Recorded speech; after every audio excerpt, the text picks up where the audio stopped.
Bismillahirrahmanirrahim.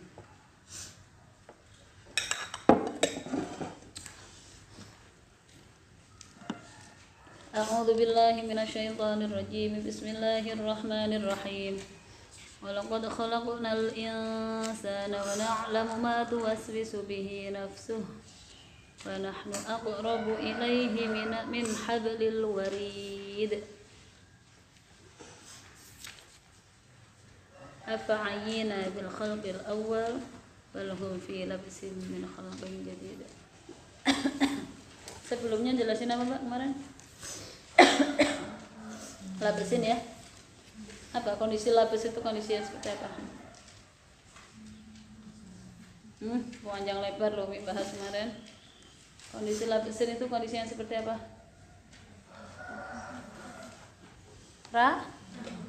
Ragu ya.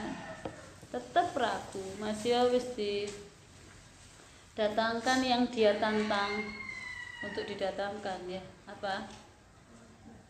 Bukti-bukti ya, mukjizat,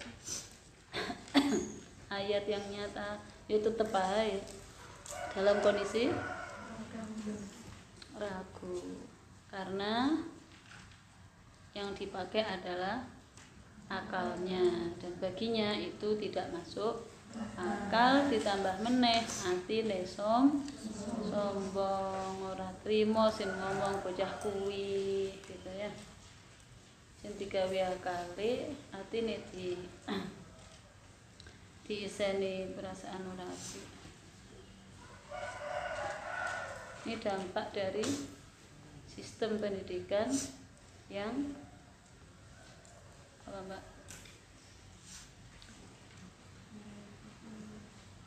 Sistem pendidikan kita yang masih mengikuti aliran empirisme ya. Semuanya itu ilmu yang didapat itu adalah ilmu yang berasal dari pengalaman dan pengamatan atau hafalan buku gitu ya. Jadi diajari gurune klasikal niku ya. Diajari gurune dijelasno, dikai tugas, dikai buku LKS kon ngapalno, belajari besok ujian gitu ya. Ngisi soal-soal yang jawabannya ada di buku. Mari kono oleh nilai. Ya, sing apik dhewe dadi ranking 1, mari ngono dieluk-elukan, dipamer-pamerno wong tuane ya, oleh hadiah, dibanggakan sekolahnya kan gitu. Terus model sistem pendidikan yang seperti itu bertahun-tahun. Jadi mau nggak mau, disadari atau tidak, hari ini kita semua ini adalah bangunan, ya, bangunan dari sistem yang seperti itu. Ya, jadi akhirnya perspektif berpikirnya pun, mindsetnya pun, ya masih susah untuk lepas dari empiris, dari sesuatu yang nampak, yaitu nilai hitam di atas putih, penghargaan, piala, kebanggaan, itu semua sesuatu yang nampak dan dirasakan oleh indera, didengar pujiannya, dilihat pialanya, ya. Ya itu akhirnya. Nah, nek gak gelem open sing gak kelihatan dhewe, ya akhirnya ya kok gak open temen. Bagian yang tidak terlihat, yaitu hati, akhlak, doa, tirakat, riyadhah, itu sesuatu yang nggak terlihat semua oleh sistem pendidikan selama ini. Itu tidak dihargai dan tidak dilatihkan, tidak dibiasakan. Jadilah produk yang akal minded.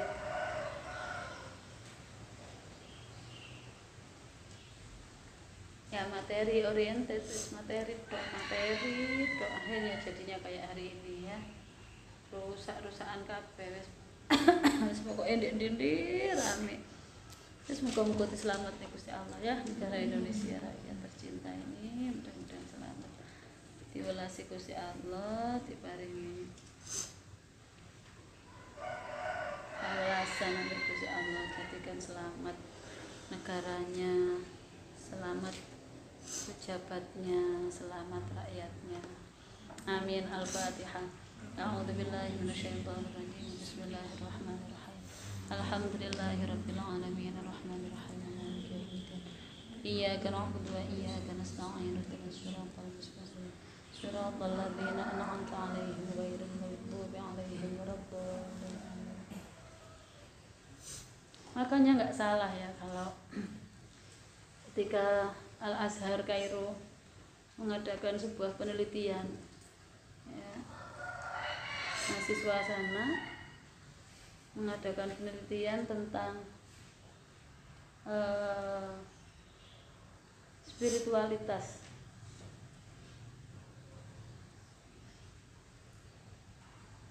Tapi dibagi dua, ya. Spiritualitasnya dibagi dua. Yang satu tentang apa itu namanya Mbak?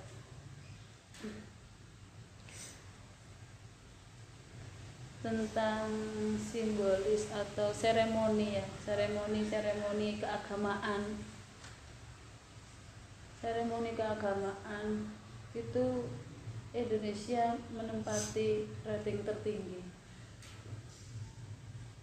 Ya, di mana-mana ada selawat dan gitu ya. Selawatnya itu terus pokoknya kayak itu terus Istighosah kubro. Nanti kan di mana-mana ya. Muarak muka Indonesia itu muarak.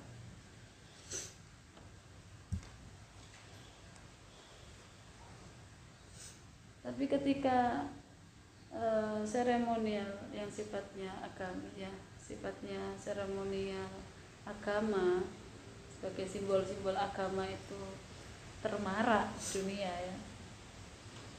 Tapi ternyata berbanding terbalik dengan penelitian tentang negara aman di dunia. Ya. Jadi ternyata yang tadinya nomor 1 tertinggi ini ada di rating yang sangat bawah. Ya tentang Bu iki tenanan pora ya, tapi ya kayaknya kok Pak Musta'in Syafi'i ya, Kiai ini si Mukhlis itu. Musta'in Syafi'i waktu ngaji dengan Imam Ahad itu. Penelitiannya itu dengan HP sebagai alat ngecek keamanannya di sebuah negara. Jadi disengaja HP ditaruh di sebuah tempat umum di beberapa negara. Itu ya sing paling cepet gak ono Indonesia. Jadi ada di beberapa negara itu ya HP di tempat umum ya sudah, dia akan tetap ada di situ sampai berjam-jam ketika dia emang sengaja untuk meninggalkan itu. Ya meskipun sederhana ya, tapi itu bisa dijadikan sebuah gambaran ya, gambaran umum bahwa ternyata kalau seperti itu berarti keberagamaan kita di Indonesia ini ya, umat Islam di Indonesia itu masih pada level luarnya ya. Jadi sing diopeni itu gebiare, terus habis gitu apa itu, artinya beragama itu di ruang publik gitu. Padahal sejatinya yang namanya agama itu adalah sesuatu yang sangat privat banget di dalam hati yang paling dalam. Nah ini lo tambah open gitu. Sesuatu yang mestinya itu justru dari inti dari keberagaman itu adalah di ruang privat, di ruang yang sangat intim sendiri, sifatnya sangat personal. Tapi hari ini sudah sangat mengalami pergeseran yang luar biasa. Beragamaan itu yang bisa disaksikan oleh indera tadi, lagi-lagi karena sistem kita itu pendidikan yang empiris tadi itu loh Mbak. Sing dinilai itu yang kelihatan oleh indera. Jadi ketika di sebuah lembaga pendidikan itu kebiarnya, kegiatan keagamaannya, pialanya, ya itu yang dicap baik gitu. Sehingga orang berduyun-duyun untuk ke sana agar dicap baik. Adakah efek bagi perubahan? Ya, berakar masuk. Ya sudah selesai. Karena ada di sini, kita tuh sudah ada di sini, benar-benar hari ini adalah hasil, ya, hasil yang ditanam tahunan beberapa tahun yang lalu, gitu. Dan ini kalau tidak kita sadari, ya kita akan terjebak di sini terus. Bahwa yang namanya prestasi, yang namanya kebaikan itu ya yang baik dilihat mata, baik yang dilihat telinga, baik yang itu. Hanya kita pun juga mengarah ke sana. Inilah yang kemudian Allah sampaikan sebagai wa in tuti aktsara ma fil ardi yudhillunaka an sabilillah.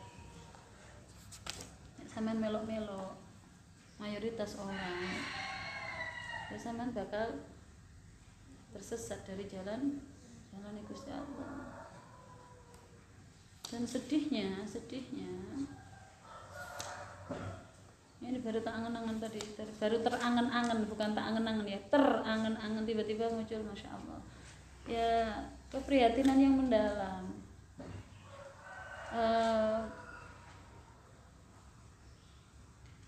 Ini loh Mbak, lihatan surat Al-An'am juz 8 ayat 116. Yudilluka, bukan yudillunaka ya, yudilluka an sabilillah. Ayat 116 juz 8 awal. Juz 8 awal.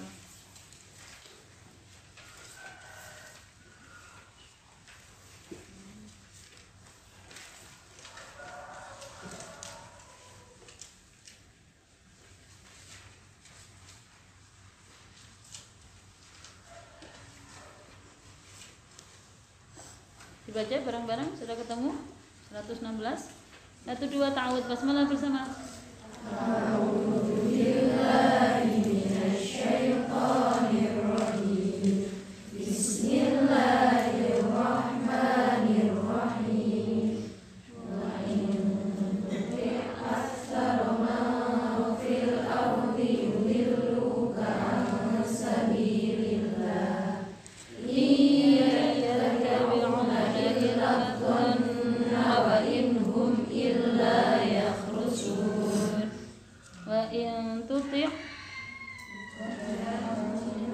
Dan jika kamu mengikuti atau mentaati aktsaraman fil ardi, maka yudilluka, mereka akan menyesatkanmu, an sabilillah, dari jalan Allah, iyattabi'una, iyattabi'una itu tidaklah ya mereka mengikuti, illa adzanna, prasangka belaka, wa inhum illa yakhrusun. Nah, ya. Dan wa inhum tidaklah mereka illa kecuali yakhrusuna, mereka berbuat kebohongan. Sudah waktunya kok ya zaman itu bisa berpikir secara mendalam. Mulai saat ini saya kira belum terlambat, atau bukannya belum waktunya juga. Paham? Saya ulangi ya, saat ini kondisi sama saat ini itu belum terlambat, dan juga bukannya belum waktunya. Paham enggak? Bukannya belum waktunya itu apa maksudnya? Hah? Nah, iya, sudah waktunya kan gitu ya. Bukannya belum waktunya, tapi ya sudah banget gitu. Sudah harus banget.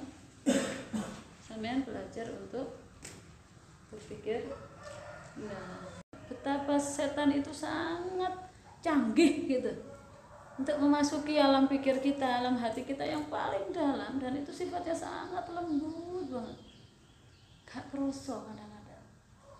Enggak. Kalau kitanya nggak terbiasa untuk ngepeni hati awake dhewe iki, kecolongan.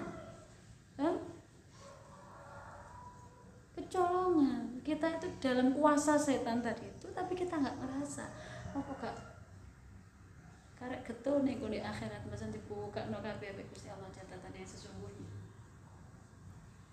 Ya, padahal sing dihitung Gusti Allah iku atine, sing ditulis Gusti Allah iku atine awake dhewe. Tutuk gantengnya, tutuk ayune, tutuk prestasi hadiahnya, pialanya seberapa banyak kan boten. Allah la yanzuru ila suwarikum wala ila jasadikum ya, walakinallaha yanzuru ila qulubikum. Jadi sing ditulisane Gusti Allah, sing dianggap, sing ditulis itu apa yang ada yang di dalam hati yang tidak terlihat ini.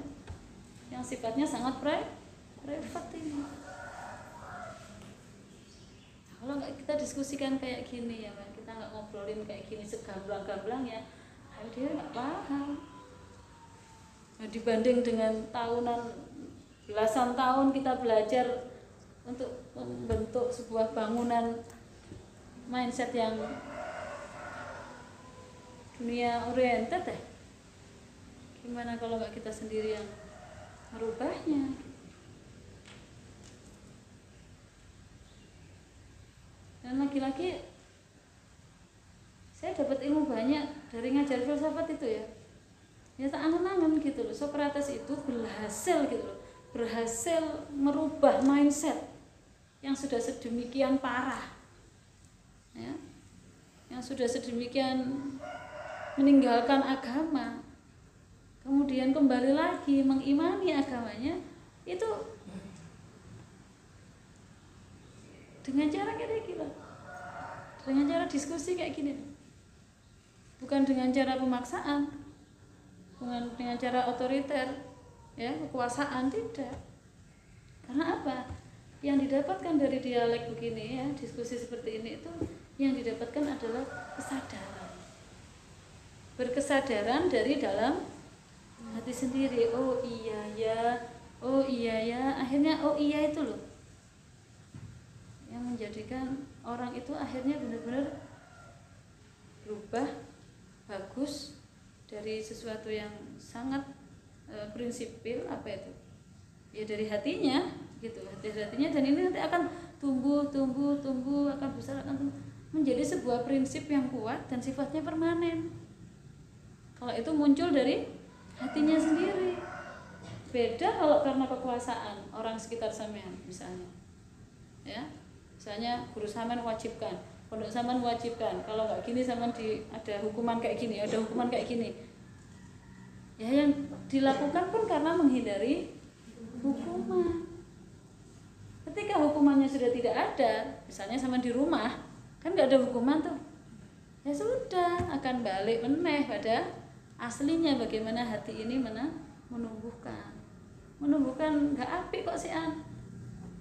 Nggak api itu masih tertanam gitu loh. Api di pondok itu hanya karena menghindari hukuman, tapi yang utuh di sini adalah potensi yang belum baik. Sehingga ketika hukuman ini tidak ada, yang muncul adalah yang tertanam. Ya tidak baik lagi begitu. Hanya yang paling pas. Ya berpikir Pak Kang ya, berpikir yang teman-teman. Oke, saya akan berikan sebuah ilustrasi yang ditulis oleh Plato ini, yang terkenal sekali bukunya ini. Sampean ikuti ya, ikuti benar biar sampean paham. Seorang pemikir ya, filosof yang berada di sebuah gua. Nah, ini ilustrasi Plato untuk mendukung pendapatnya gurunya, dalam hal ini Socrates, dalam meyakinkan masa waktu itu bahwa ada kebenaran mutlak, ada kebenaran hakiki yang bisa untuk diimani bersama, dipercaya bersama, selain kebenaran relatif yang tadi yang masa-masa sebelumnya itu, sehingga terjadi kekacauan, ada meninggalkan agama karena yang diyakini adalah kebenaran itu adalah Ya relatif itulah kebenaran. Jadi akhirnya keluar semua dari agama. Nah, untuk mengembalikan kepada kepercayaan pada agama, ternyata itu tadi. Kalau yang Sokrates itu dengan cara dialektika begini, dialek, ngomong-ngomong tentang terus melakukan observasi,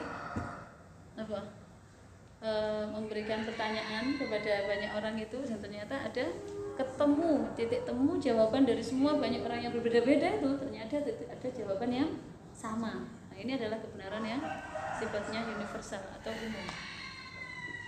Ketika usai Sokrates mati ya, dengan minum racun di sore hari yang tenang gitu di hadapan teman-teman murid-muridnya, Sokrates minum racun dengan tenang. Itu akhirnya Plato melanjutkan ya perjuangan gurunya itu. Tapi berbeda, Plato memiliki perbedaan pikiran dari gurunya. Kalau gurunya tadi untuk membuktikan bahwa ada kebenaran umum, ya, kebenaran mutlak selain kebenaran relatif tadi, itu kan dengan cara apa tadi? Dialek, observasi itu tadi kan ya, tanya-tanya kayak gitu, sehingga menggunakan teori metode induksi sampai akhirnya mendapatkan sebuah kesimpulan. Itu kalau Sokrates. Ternyata Plato tidak seperti itu. Tidak seperti ini ya. Boleh kok murid itu berbeda dengan guru, boleh, tapi prinsipnya sama. Metodenya kalau menurut Plato tidak perlu kayak sang guru, tidak perlu kayak Sokrates harus melakukan observasi, tidak perlu. Kenapa? Karena menurut Plato di dalam diri manusia semuanya ini ada di sana alam idea. Alam idea itu apa? Gitu. Alam idea itu apa? Nah ini alam idea itu pikiran itu. Loh, alam idea itu pikiran berarti lah balik meneh yang ada adalah kebenaran relatif lah. Alam idea itu pemikiran, alam pikiran. Berarti kan nanti akan berbeda-beda satu dengan yang lain. Kalau alam idea itu pikiran, tidak. Yang dimaksudkan Plato itu dia ilustrasikan begini. Seorang tawanan yang berada di sebuah gua, itu pintu guanya sebelah sini ya. Pintu guanya sebelah sini, katakan sebelah sini. Ini orang ini ditawan di sini dan dia nggak boleh menghadap ke pintu gua. Jadi dia hanya menghadap ke tembok. Ya tembok gua di sebelah sana ya. Dan di pintu gua itu ada api. Ada api. Kira-kira ya. Yang bisa disaksikan oleh nih tahanan yang di dalam gua ini apa? Bayangan, ya. Bayangan yang ada di dinding ya, yang ada di dinding itu kan, yang terlihat oleh si tawanan di dalam atau manusia di dalam gua ini kan akhirnya apa yang dilihat di dinding itu ya, yang lewat apapun lah yang lewat di situ, binatang kah, ya, daun kah, orang kah, pokoknya. Tapi kan yang dia saksikannya di sini, enggak? Ketika dia itu hidup seperti ini berlama-lama sampai tahunan puluhan tahun di dalam gua ini, menurut sampean apa yang menjadi pemikiran orang ini tentang sebuah realita? Yang menjadi kebenaran orang ini apa? Ya otomatis bukannya yang dia lihat setiap hari ini toh? Iya toh? Ya ini loh kebenaran, ini terus realita. Ya realitanya ya ini, bahwa ada bentuk kayak gitu, ada ini. Ya sudah, akan masuk dalam sininya, itulah realita. Ya benar? Itulah realita. Yang masuk dalam mindsetnya, yang masuk dalam benaknya ini adalah itulah yang realita. Jadi itu loh. Jadi ketika dia bersama-sama temannya pun, ya, misalnya dalam gua itu banyak orang. Yang jadi perbincangan orang di dalam gua ini apa? Ya satu-satu yang nampak itu kan, bayangan itu kan yang diperbincangkan. Dia kan bincangnya engkel-engkelan pun tentang apa? Tentang bayangan. Persis ayat yang tadi itu. Iyattabi'una illa dzann. Paham enggak? Yang mereka ikuti, yang mereka perbincangkan, yang mereka engkel, yang mereka yakini benar, itu adalah hanya prasangka. Paham gak sih? Ya Ini loh, hanya bayangan-bayangan. Tapi ketika suatu hari ada kesempatan bagi dia kemudian keluar menghadap pintu gua dan dia keluar di luar, dia baru tersadar. Masya Allah, bukan Masya Allah ya, loh, berarti ini realita yang sebenarnya. Berarti yang tadi di dalam itu apa? Loh, ya ini matahari, ini ada matahari ada. Oh ini orang beneran di luar loh. Ternyata kayak gini tuh, ternyata. Hanya dia masuk lagi pulang ke gua tadi itu. Dia sudah bawa realita baru apa enggak? Ya.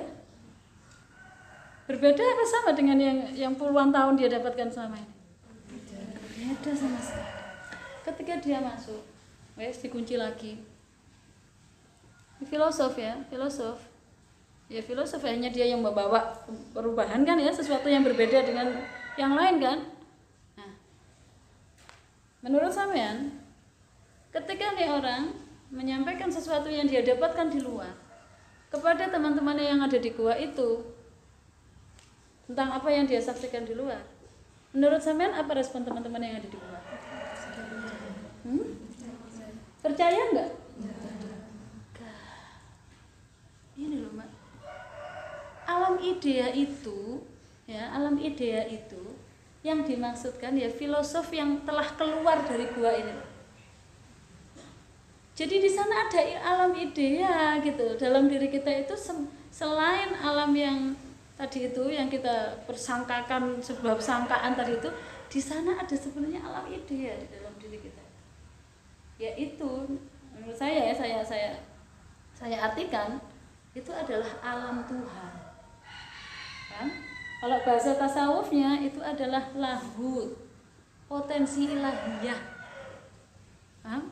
Jadi di dalam diri manusia itu selain ada nasut juga ada lahud.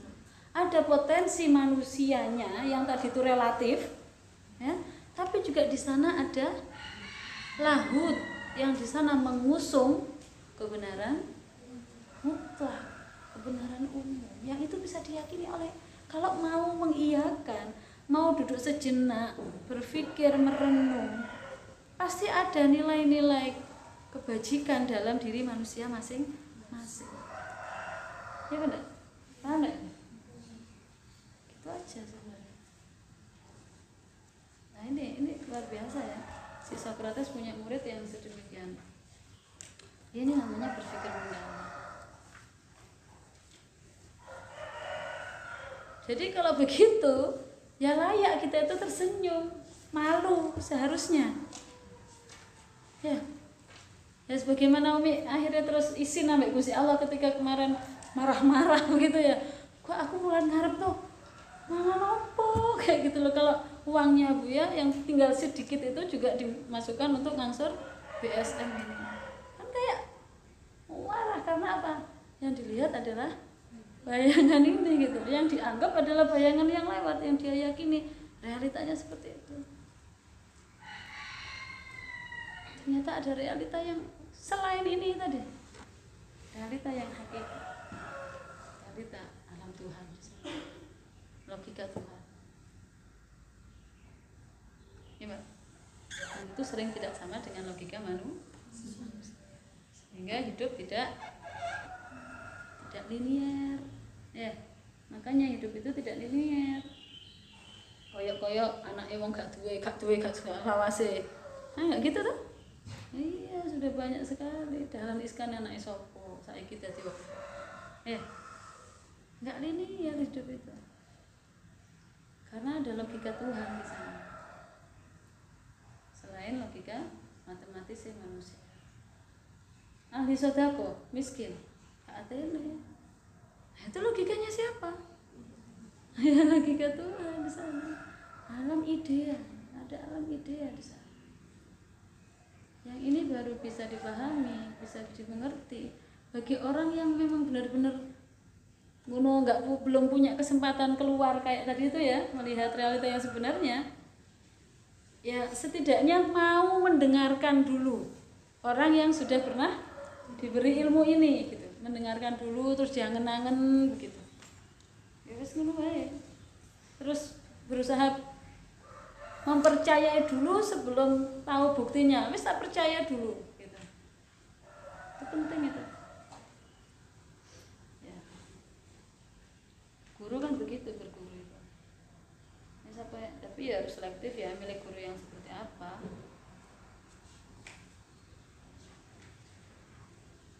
Kalau kayak guru sing gak terus orientasinya duniawi ya, tidak mengajak ke mencintai dunia, itu insya Allah akan selamat dewe ya gitu. Ada yang ditanyakan Mbak dari sini? Belum ngaji loh ini ya. Nek kelingan pembahasan sing kemarin itu tiba-tiba langsung wah ini hal yang nggak bisa untuk sekali dua kali pertemuan gitu, sampai memahami ayat yang terakhir ini ya, afa'ina bil khalqil awal. Kata-kata ini adalah statementnya Gusti Allah gitu. Afa'ina bil khalqil awal. Apakah kami Allah di sini maksudnya, apakah kami akan dianggap letih, sudah capek dengan penciptaan yang pertama begitu, sehingga tidak bisa melakukan penciptaan yang berikutnya atau dibangkitkan nanti di alam akhirat gitu loh.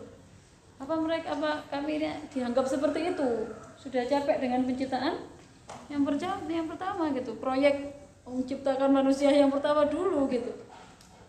Apa seperti itu anggapannya. Nah, Gusti Allah itu mau pirsa saya. Nah, tahu betul kondisinya manusia yang diciptakannya kayak apa. Ternyata ya wis, apapun yang Allah sampaikan melalui ayat-ayatnya, melalui bukti-bukti empirisnya juga ya, mukjizat yang dia inginkan sudah diparingno kabeh gitu. Minta makanan sana lo Musa, mintakan makanan sana lo Tuhanmu. Kita sedang kekurangan ini. Nanti kalau beneran Tuhanmu mau ngasih maaf ya kami akan iman lah. Udah dikasih, tetap aja balik meneh. Balhum fi labsin min khalqin jadid. Ya salah gak gelem nrimo.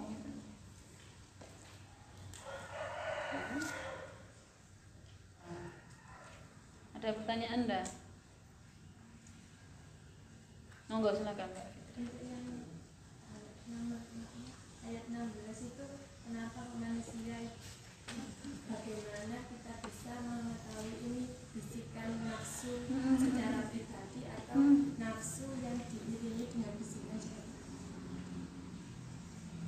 Karena perintahnya Gusti Allah kan kita harus mengelola hati sehingga nafsu itu tidak menguasai diri sehingga kita berbuat kerusakan, maksudnya berbuat kejelekan.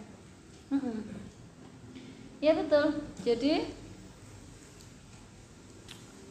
dari kondisi yang sudah digambarkan Allah di ayat sebelumnya ya, satu halaman kemarin, kemudian Allah membuka ayat setelahnya ya dengan dan sungguh walaqad dan sungguh khalaqna kami menciptakan al-insana manusia kita semua ini, wa na'lamu dan kami juga tahu, kami juga mengetahui ma tuwaswisu bihi nafsu, ma apa yang tuwaswisu yang membisikkan bihi dengannya ma ya, nafsu dirinya sendiri ya. Apa maksudnya? Allah itu yang menciptakan kita dan Allah tahu betul juga ya, siapa atau apa atau bagaimana kita membisikkan pada diri kita sendiri. Nafsu. Jadi subjek di sini adalah nafsu. Diri sendiri gitu. Bukan orang lain. Bukan pihak lain. Kalau pihak lain wong kabeh ngerti, nek sama dibisiki wong iki ngerti ya. Tapi yang dibisikkan oleh diri kita sendiri itu loh. Wong ngerti enggak? Wong enggak ngerti. Tapi Gusti Allah wa na'lam. Gusti Allah pirsa. Ya. Wa nahnu kata Allah, wa nahnu dan kami aqrabu lebih dekat ilahi darinya nafsu tadi itu ya. Min hablil warid, dari urat leher ya. Urat leher itu mana tuh Pak? Ya kan dekat banget ya. Pokoknya menyatu banget dari kita terus ngomong, misalnya kalau kita ngomong di sini ya. Ngomong itu kan hasilnya sebelah sini ya. Allah lebih dekat dari ngomongan kita. Allah di sini loh. Allah maksudnya Allah bukan Allah di sini ya. Allah itu ibaratkan lebih dekat dari sini, lebih dekat. Jadi kan berarti wis ngomong kan sebelah sini. Ini lebih jauh. Omongan ini kan hasil dari perdebatan yang ada di dalam, kemudian menjadilah sebuah perkataan atau tindakan. Tapi Allah gerak-gerike sampean kaya apa atine awake dhewe, Gusti Allah itu pirsa. Ini menarik ya ketika ada pertanyaan. Bu, gimana kita mengetahui, bagaimana kita mengetahui ketika kita ada bisikan masuk dalam diri kita? Nah, mungkin pertanyaannya ya mungkin dirubah, bukan ini bisikan dari diri sendiri atau bisikan dari setan, ini tidak seperti itu. Maksudnya itu begini, diri sendiri semuanya sebenarnya, diri nafsu kan ya, nafsu di dalam jiwa ini, jiwa dewi ini. Di sana ada yang tadi disampaikan, ada nasut, ada lahut, paham ya? Wa nafakhtu fihi mir ruhi, kan Gusti Allah dawuh gitu ya. Ketika legere dhewe menungso wis tak ciptakno, casingnya dulu, casingnya sudah tak ciptakan legere. Dia belum disebut al-insan, belum disebut manusia. Disebutnya dia manusia itu ketika dia sudah tak tiupkan ruhku ke dalamnya. Ruhku ini ruhnya siapa? Hah? Yang ngomong aku tiupkan ruhku itu siapa? Gusti Allah loh, ini harus paham betul. Harus paham ini. Ini kata-katanya Gusti Allah. Gusti Allah yang berbicara sendiri dan dia bilang aku, ruhi, ruhku. Aku tiupkan ruhku ke dalamnya. Makanya dia jadilah manusia yang sempurna. Jelas di sini bahwa di dalam diri kita masing-masing ini semuanya tidak ada yang tidak. Bahkan wong sing karu-karuan kelakuane itu di dalamnya ada potensi ilahiyah. Karena ruh yang dia di dalam manusia semua itu adalah ruh Gusti Allah. Nah ya, ruh kita itu adalah dekat dengan Allah. Fitrahnya ruh kita yang ada dalam diri kita ini semua itu awalnya dekat sama Allah. Nah, ketika sudah ditiupkan pada jasad, ini loh, dia tidak sendiri bersama Allah, tidak. Ketika jasad ini diturunkan di muka bumi, di sana ada lagi pengaruh berikutnya selain pengaruh ilahiyah tadi, selain pengaruh Tuhan, ada pengaruh insaniyah atau ini yang lebih dekat dengan pengaruh keduniawian, pengaruh syaitoniyah, yaitu tadi al-insan nasud ya, pengaruh menungso ya nasud, pengaruh perengerane itu lahut ya. Jadi akhirnya dalam diri ini selalu dan terus tidak akan pernah berhenti selama hayat masih di kandung badan, selalu ada bisikan pertikaian dari dua pengaruh besar ini, lahut dan nasut. Lahut dan nasut. Kalau kita pelajari sejarahnya para sufi ya, Abu Yazid Al-Bustami atau Al-Hallaj atau Rabi'ah Adawiyah dengan wusulnya yang berbeda-beda ya, tingkat kesampaian dia yang berbeda-beda. Kalau Rabi'ah itu mahabbah ya sudah, berarti benar-benar lahutnya sing ya, karena cinta, atas dasar cinta selain Allah tidak masuk dalam benaknya ya, selain Allah tidak masuk, hanya Allah saja karena kecintaan. Kalau yang Abu Yazid Al-Bustami dengan Apa itu? Fana, ya, fana bakoknya. Dia yang nasut, potensi nasut dalam dirinya, ini dia fanakan. Sesuatu yang hancur tuh, fana itu hancur ya. Dia hancurkan ini, pengaruh nasut. Dalam sejarahnya selama 30 tahun dia ngopeni untuk menghancurkan nasut. Menghancurkan nasut ini bagaimana? Dia menghancurkan keinginan dari dalam hati ini yang sifatnya selain Allah, sifatnya duniawi. Senang bondo, senang prestis, senang pujian, senang pengen dihargai, pengen. Pokoknya nasut itu ya. Sifat-sifat yang manusiawinya di dalam hatinya, sifat keduniaan, senang selain Gusti Allah ya disebutkan banyak sekali itu dihancurkan sampai benar-benar yang tersisa adalah yang bakok ini adalah lahutnya dalam diri.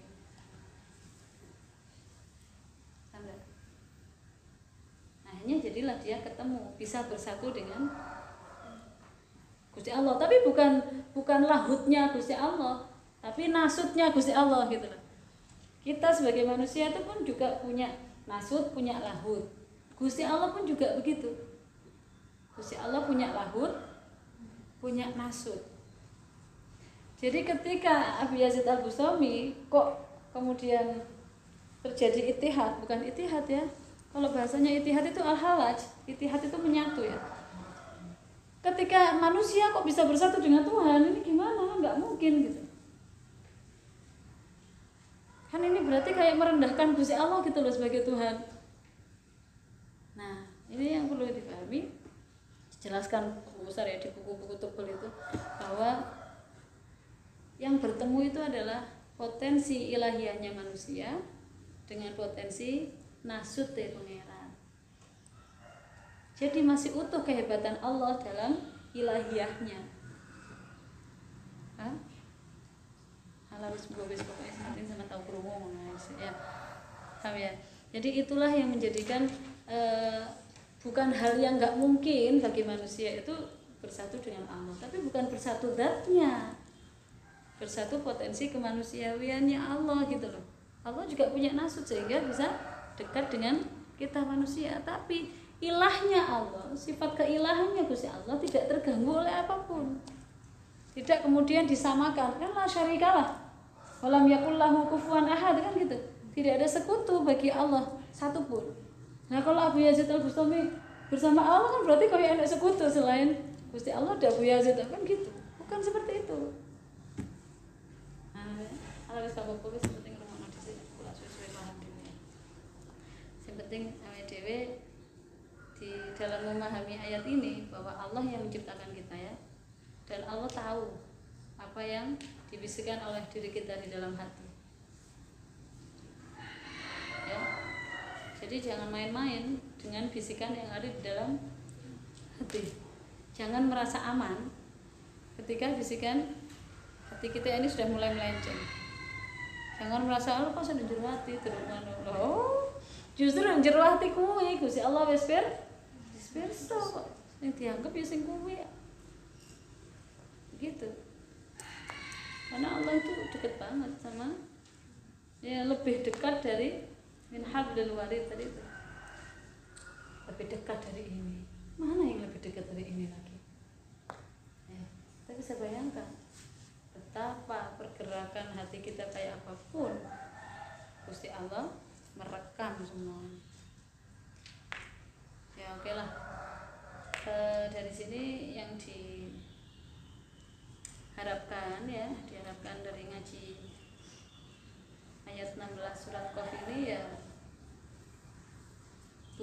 tumbuhnya kewaspadaan ya, kewaspadaan hati pada diri kita masing-masing semua.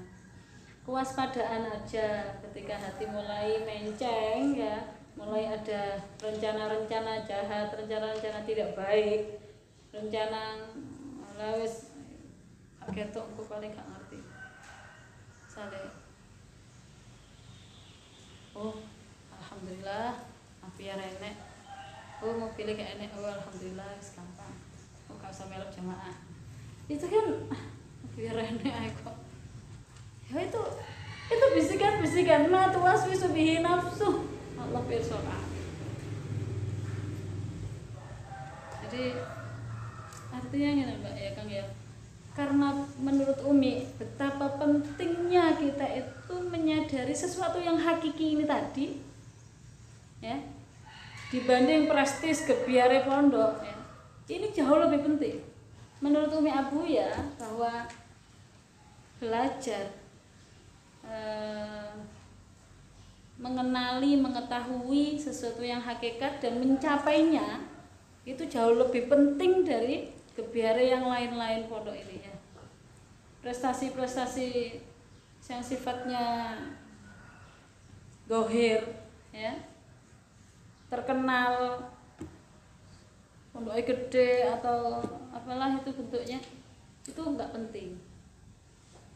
Tapi ketika kita semua bisa bareng-bareng belajar sesuatu yang sebenarnya untuk bisa memahami yang di luar gua tadi itu loh ya, terus kemudian kita baru ngeh, Masya Allah kayak gitu, dan kemudian kita menyadari kesalahan-kesalahan yang kemarin-kemarin dan segera merubahnya. Tapi tentu tidak mudah kan? Karena ini sudah bangunan jadi, merubahnya pun juga nggak sidik gitu kan. Jadi perlu waktu yang lumayan gitu, nggak bisa bim salah bim langsung api, tak bisa kalau kita dandan kayak awal kok ngerubuhno yang kemarin nggak pondasi meneh gitu. Tapi pondasi yang hakiki ya, yang sesungguhnya, bukan lagi yang dzon kaitan dengan duniawi dan sebagainya tadi, itu sesuatu yang nampak di bayangan tadi itu. Paham ya? Ujian apa? Hadiah jadi mahasiswa terbaik lah, yang kemarin ranking 1 lah, itu dibanggakan, ternyata itu hanya bayangan. Walah. Nah, menuju ini itu loh, menuju titik kesadaran, kemudian kita tanamkan, tumbuhkan karakter kita dari bibit ini jauh lebih penting dari segalanya. Sampai akhirnya kita bisa ketemu sampai Gusti Allah.